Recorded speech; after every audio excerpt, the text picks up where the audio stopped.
Vous voulez que je vous dise ce travail-là? Bon, voilà, je m'arrête là. Je peux multiplier des exemples sur le Congo.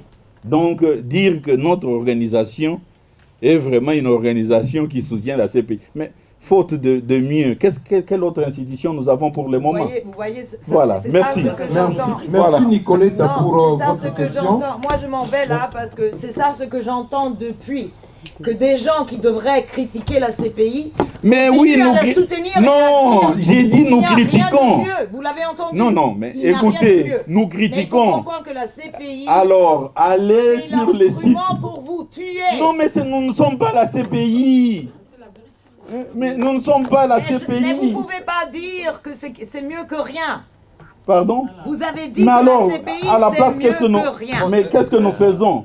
Vous voulez aujourd'hui qu'on n'aille pas? Que la CPI mais oui, pas la nous les faisons. Allez sur notre site. Non, mais alors, allez sur notre site. Merci beaucoup. Oui, nous sommes dans un autre contexte. Je suis congolais et j'ai vu cette souffrance-là. Bien sûr. Et moi-même, je suis victime. Alors, ne dites pas que... Non, voilà. Mais alors, les débats, vous pouvez... Merci. S'il vous plaît. Merci beaucoup. Nous allons passer le micro à notre confrère qui vient de Bruxelles, Alimien. Oui. Non, c'est n'importe quoi. Moi, je m'en vais. Non, si les gens qui devraient faire quelque chose ne disent pas la vérité. Alors, respectez l'audience. Je perds mon temps. Oh là là. Je perds mon temps. Je perds mon temps, monsieur. Pas Il faut que vous respect. dites à vos amis que la CPI, c'est là pour vous détruire. C'est faux, archi faux, Nicoletta. C'est archi faux. Respectons l'audience.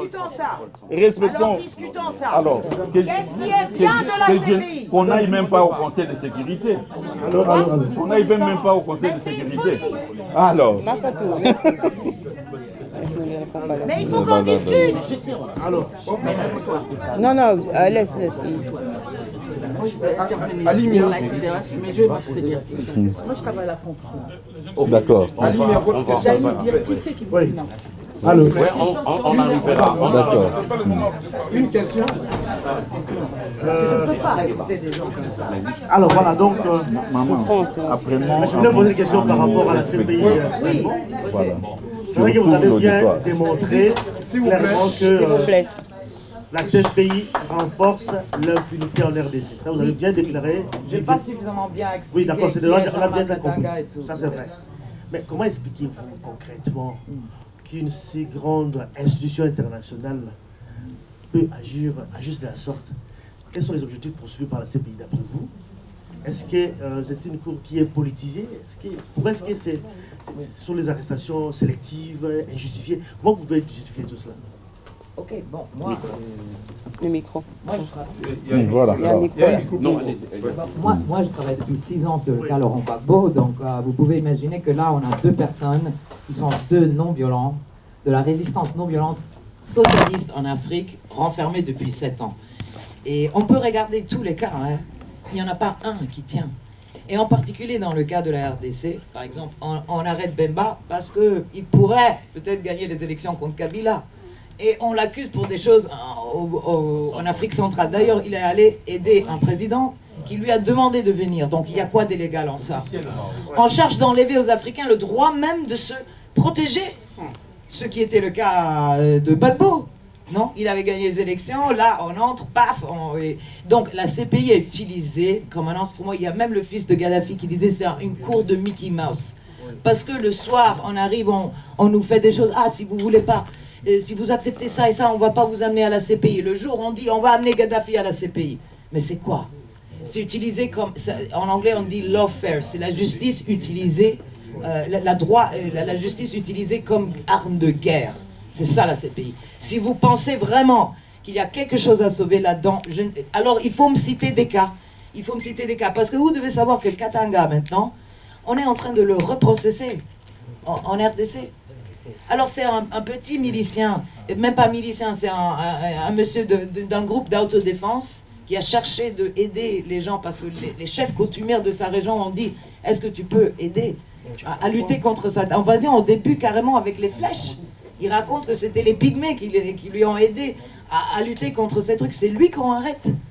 C'est lui qu'on arrête, mais on n'arrête pas Kagame, on n'arrête pas Museveni, on n'arrête pas le frère de Museveni. On arrête des... Donc moi j'ai l'impression que la CPI est là pour diviser encore plus. Parce que là maintenant la Côte d'Ivoire c'est devenu pro Gbagbo, pro Ouattara. Mais ce n'est pas la question ça. Gbagbo c'est une vision politique, une vision socialiste pour l'Afrique, et l'autre c'est un vendu de l'Occident qui continue le néolibéralisme à l'extrémité. Donc c'est là pour vous diviser. Maintenant on parle de pro Gbagbo, pro Ouattara. Et dans le Congo je vois qu'ils choisissent des gens qui pourraient peut-être demain, comme Bemba, prendre du pouvoir, ou des gens qui pourraient être dans l'Est, avoir un rôle un peu plus... des gens qui les suivent, paf, on les arrête, on les met là. Et on crée encore plus de division, de confusion. Et dans le cas de seul rebelle que peut-être on ait réussi à arrêter là, c'est lui-même qui est allé à Kigali, d'ailleurs, c'est ça aussi. On écrit que c'est le Congo, mais le monsieur, il est rwandais. Donc pourquoi il n'y a pas écrit Rwanda quand on va sur le site de la CPI? Et le monsieur, il est accusé pour 1 année. Mais il a fait 20 ans de guerre en RDC. Et on l'accuse pour une toute petite chose. Donc vraiment, c'est l'impunité. Et on va continuer vers l'impunité en utilisant ce instrument. Et je ne peux plus entendre les gens comme ça, parce que c'est pas que lui. La solution, c'est quoi? Est-ce que les pays africains sortent la CPI? Absolument, il faut faire comme l'Afrique du Sud, absolument, il faut soutenir l'Afrique du Sud, parce que maintenant peut-être ils vont se retirer, parce qu'il y a eu maintenant